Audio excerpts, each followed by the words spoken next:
buka pertemuan yang ke-14 mata kuliah manajemen keuangan desa. Ya.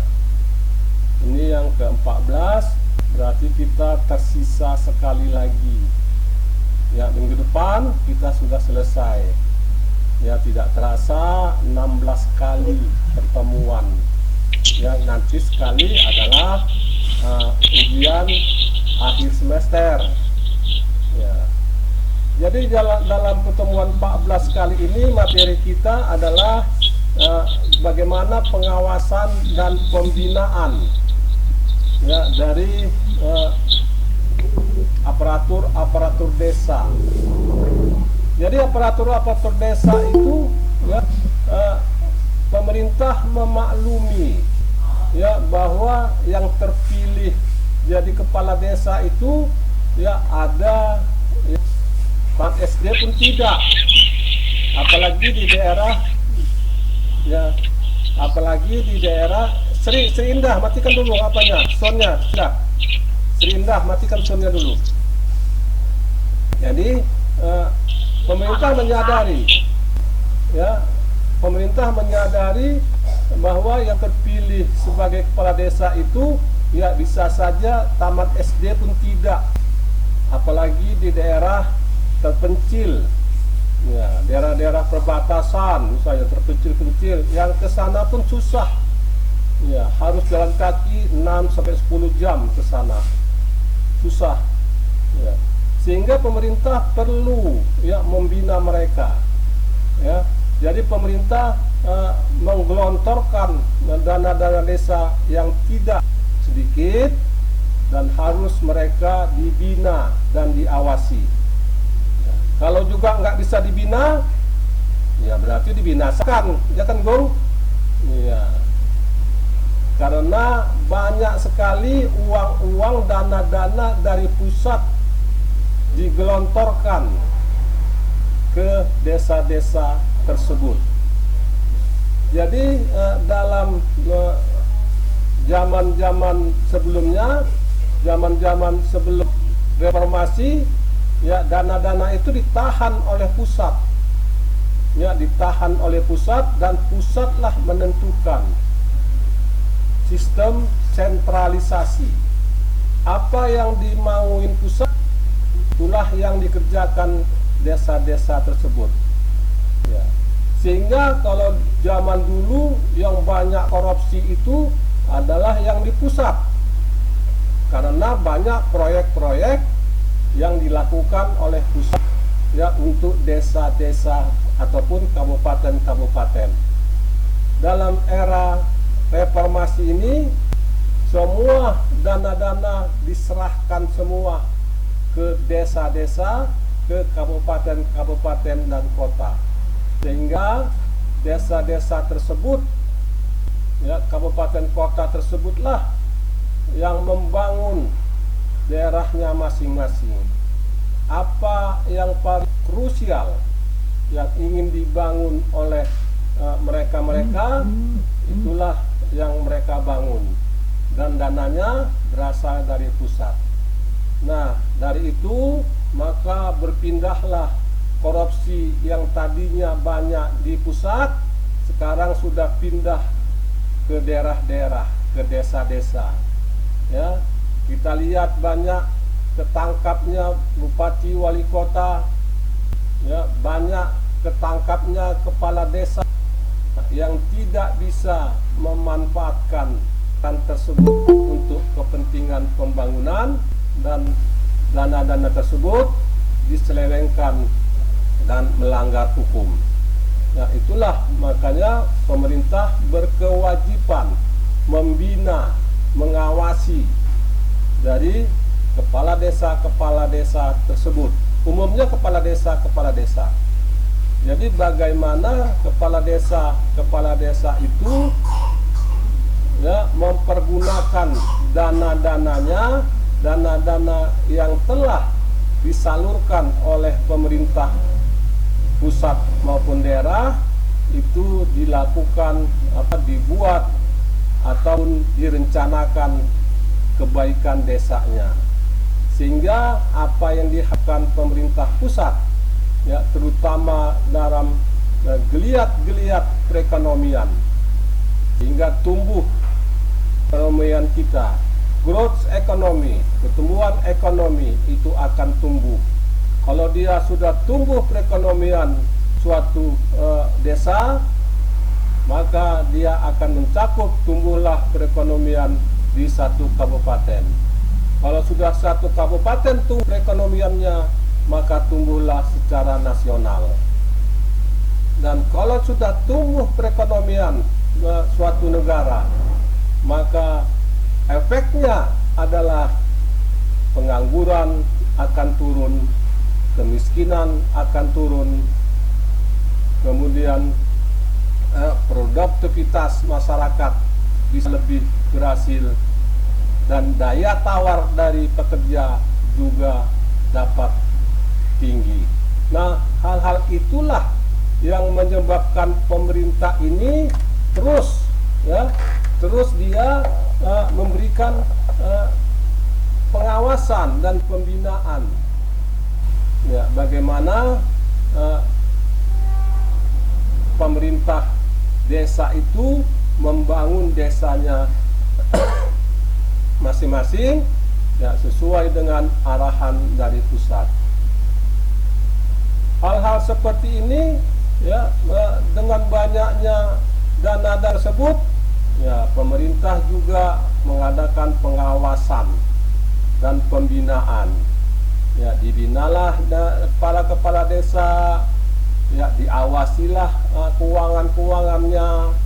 Tetapi kalau kita lihat, ya, berapa banyak kepala desa yang ada di Indonesia ini, berapa orang yang mengawasinya, justru tidak balance, tidak ada keseimbangan, tidak ada equilibrium dalam pengawasan tersebut, sehingga, ya, kepala desa tersebut, ya, tidak semuanya bisa diawasi, ya, otomatis, ya, jarang pengawasan, maka ada kepala desa, oknum kepala desa yang melanggar aturan, melanggar hukum, merugikan keuangan negara, sehingga mereka berurusan dengan pihak yang berwajib.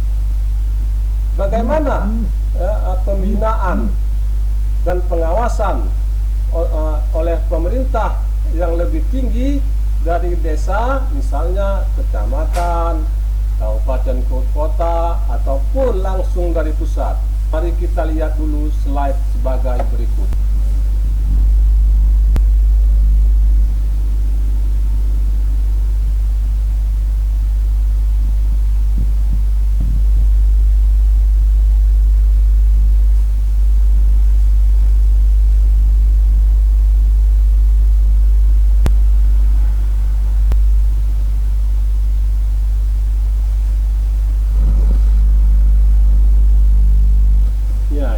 Pembinaan dan pengawasan. Jadi definisinya adalah pengawasan atas penyelenggaraan pemerintah desa adalah proses kegiatan yang ditujukan untuk menjamin agar pemerintah desa berjalan secara efisien, efektif, sesuai dengan rencana dan ketentuan perundang-undangan. Sesuai dengan pasal 3 ayat 1 Permendagri nomor 7 tahun 2008, bahwa pengawasan dilaksanakan oleh pejabat pengawas pemerintah pada inspektorat kabupaten kota.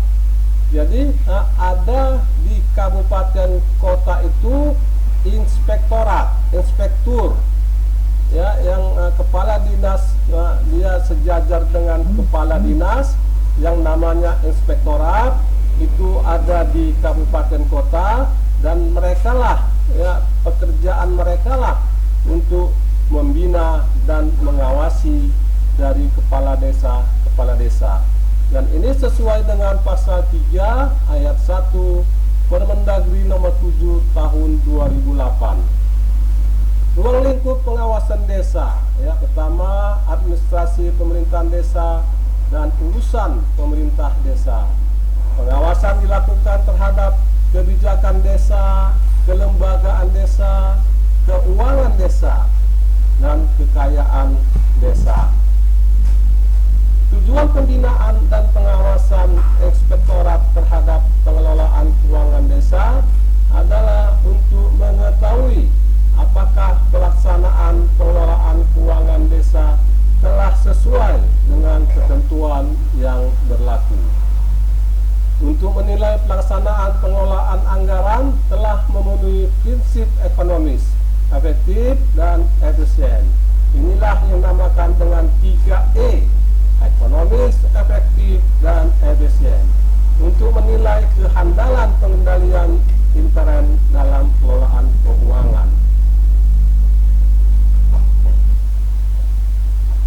Pengelolaan keuangan desa ini dasar hukumnya Undang-Undang Nomor 32 Tahun 2004, Peraturan Pemerintah Nomor 58 Tahun 2005, Peraturan Menteri Dalam Negeri Nomor 37 Tahun 2007. Ya, seperti yang saya katakan tadi adalah ajas pengelolaan keuangan desa ialah transparan, akuntabel, partisipatif, tertib, dan disiplin.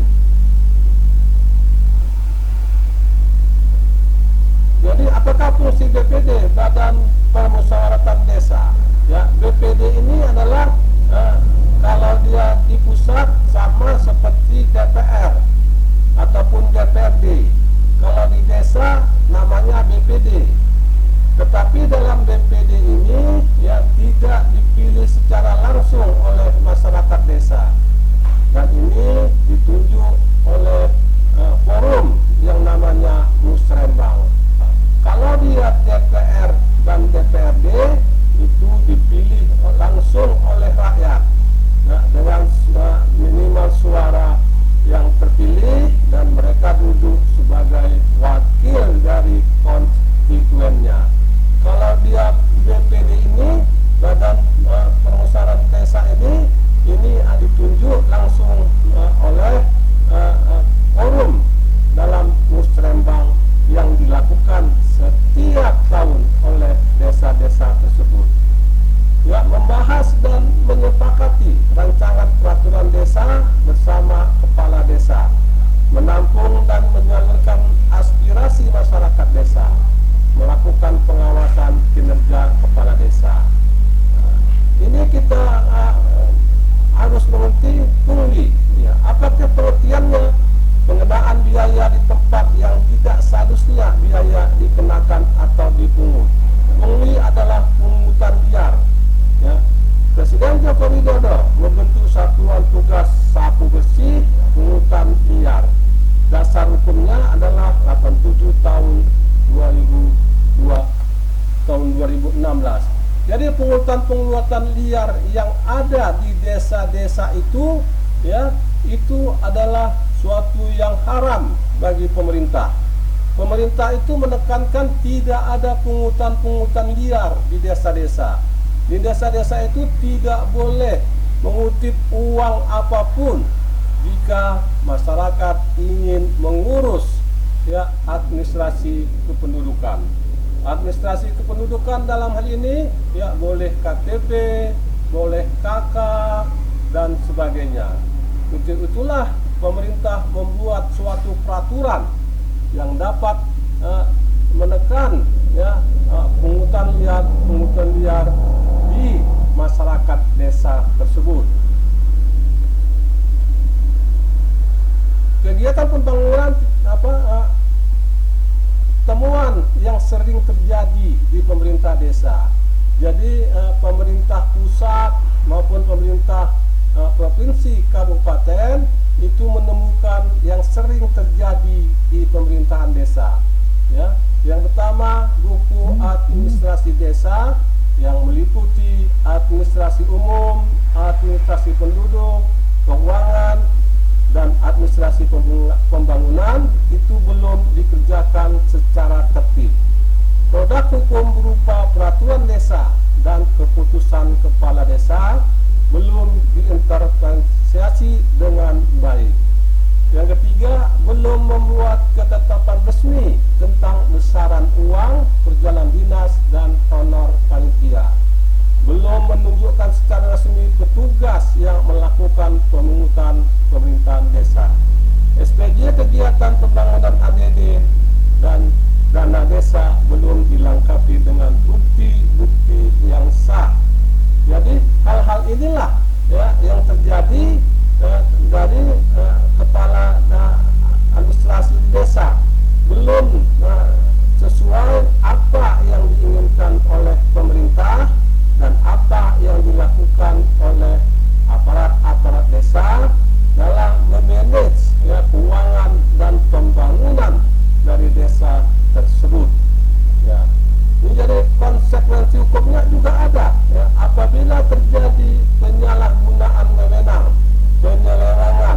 sanksinya juga dibuat, ya.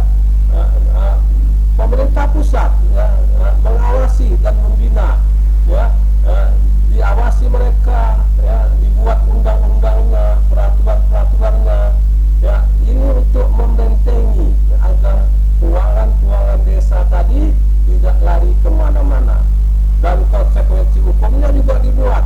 Bila melanggar hukum, maka kepala desa tadi akan berurusan dengan hukum.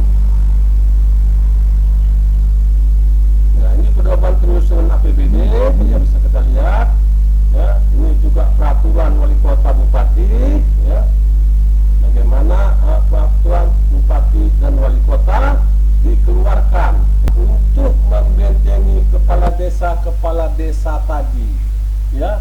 Di suatu sisi, ya, kepala desa dibuat atau dibina, ya, dilakukan penyegaran, ya.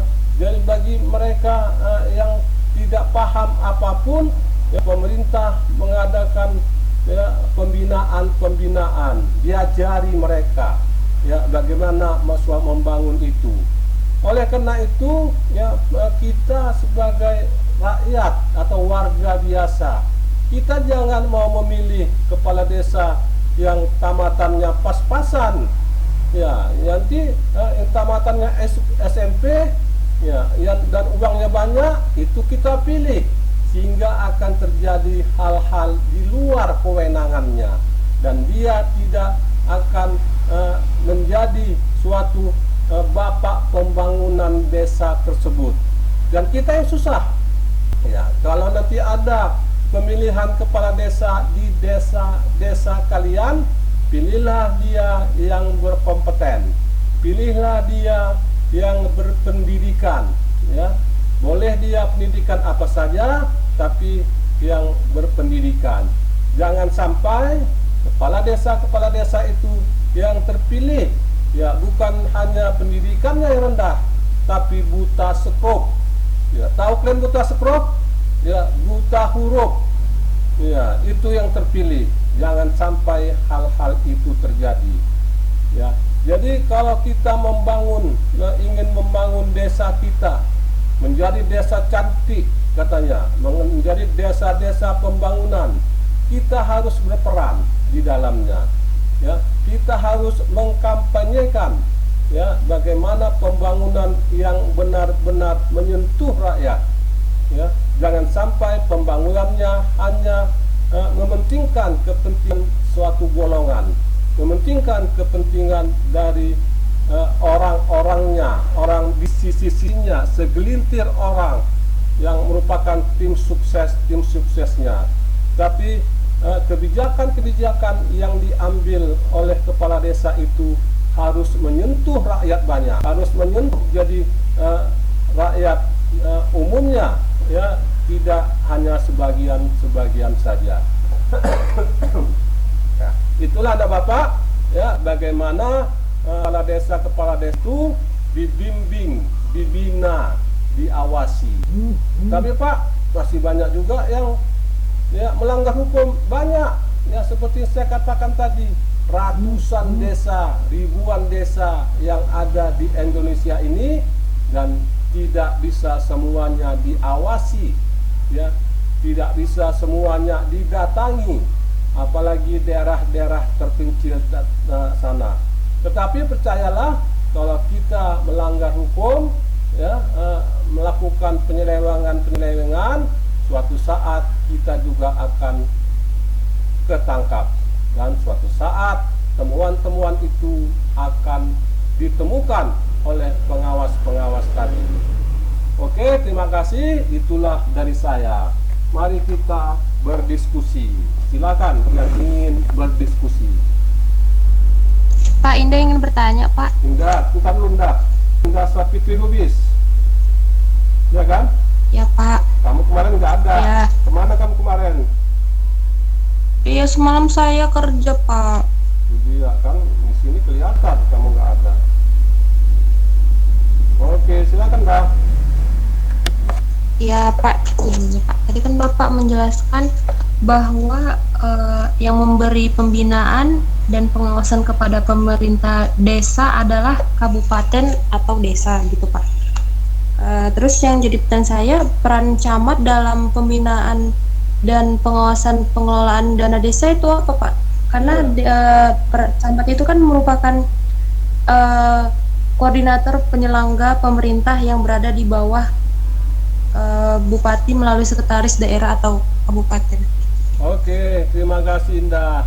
Jadi yang mengawasi dan membina itu ya adalah kabupaten kota. Nanti kabupaten kota itu bersinergi dengan camatnya, ya otomatis camat duluan yang membinanya. Tetapi di dalam strukturnya ya nanti bersama-sama kabupaten kota dan camat tadi akan membina dan mengawasi aparat-aparat desa tadi. Jadi betul sekali Indah, ya camat juga yang utamanya adalah camat yang membina dan mengawasi aparat desa. Oke Indah, terima kasih Indah. Siapa lagi? Pak, izin Iya, Pak. saya. Ya. Mira baru Indah, nanya. Pak. Yang laki-laki tadi udah perempuan, sekarang yang laki-laki. Siapa? Iya. Agung, Pak. Muhammad Agung. Ya, kamu udah sampai kemarin kamu udah ini, belum? Iya Pak, saya kemarin lagi survei ke KKN Pak, ke Iya. desa Pak. Minggu Kapan lalu. KKN-mu? Iya Pak, Kapan mulai KKN?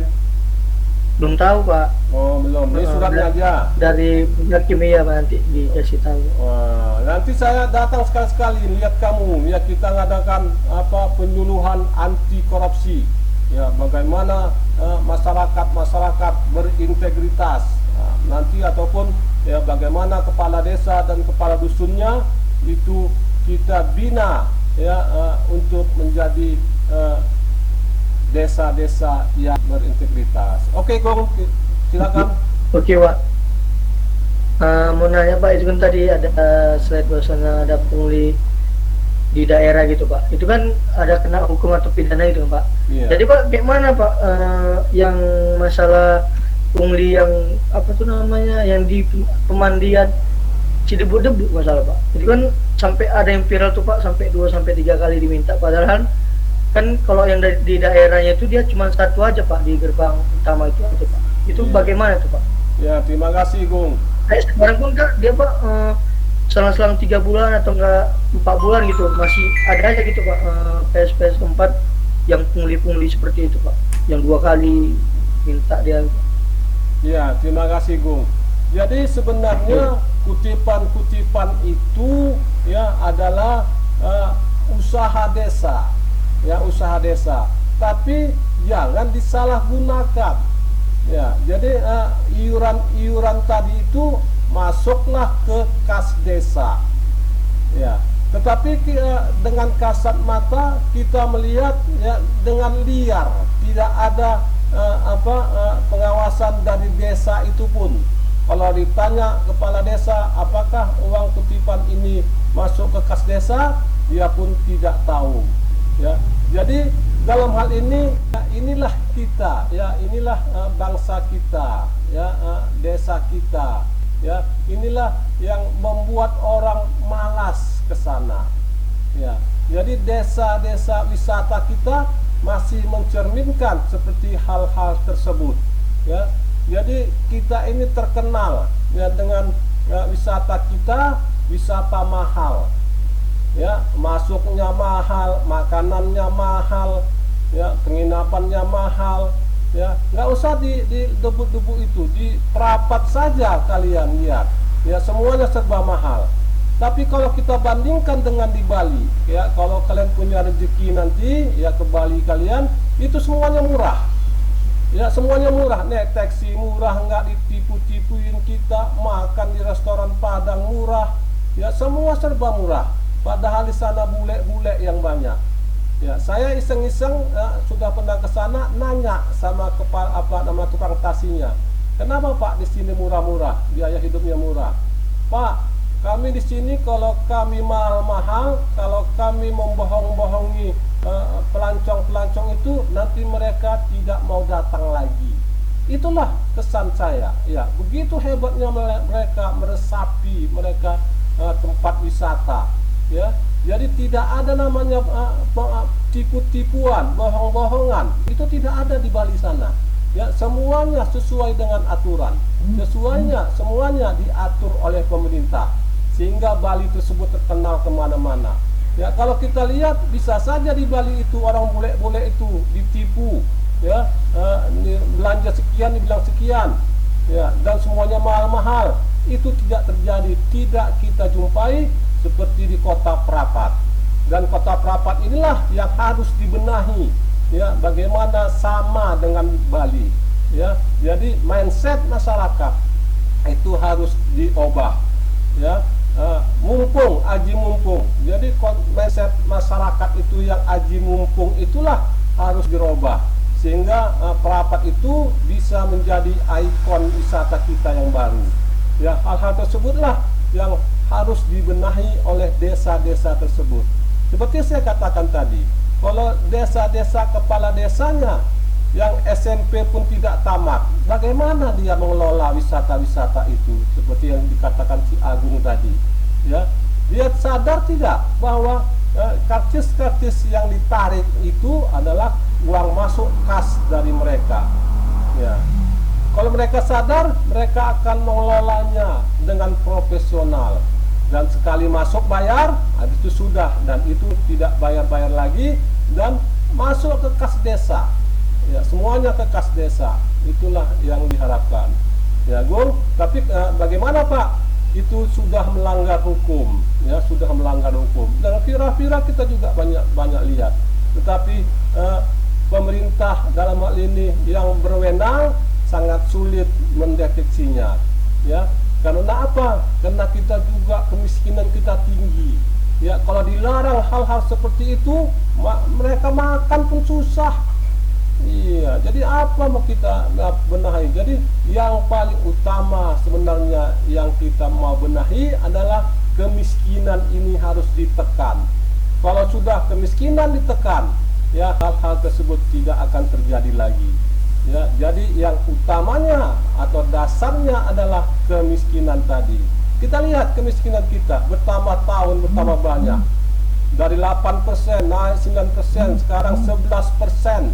Kemiskinan kita 100 orang 11 orang yang miskin. Coba kalian bayangkan itu, ya. Sekarang hampir dia 12% orang miskin kita. Dalam 100 orang 12 orang yang miskin. Itu sudah banyak loh, ya. Bagaimana kita menekan kemiskinan tadi? Oke, Gong, terima kasih. Ya, saya rasa sudah sampai. Nah, ini kita udah kita akhiri kuliah kita. Terima kasih anak bapak semua. Sampai jumpa kita, ya, final minggu depan. Ya, bapak harapkan semua kalian hadir, ya, minggu depan yang terakhir. Assalamualaikum warahmatullahi wabarakatuh. Waalaikumsalam. Dan selamat siang, bapak semua.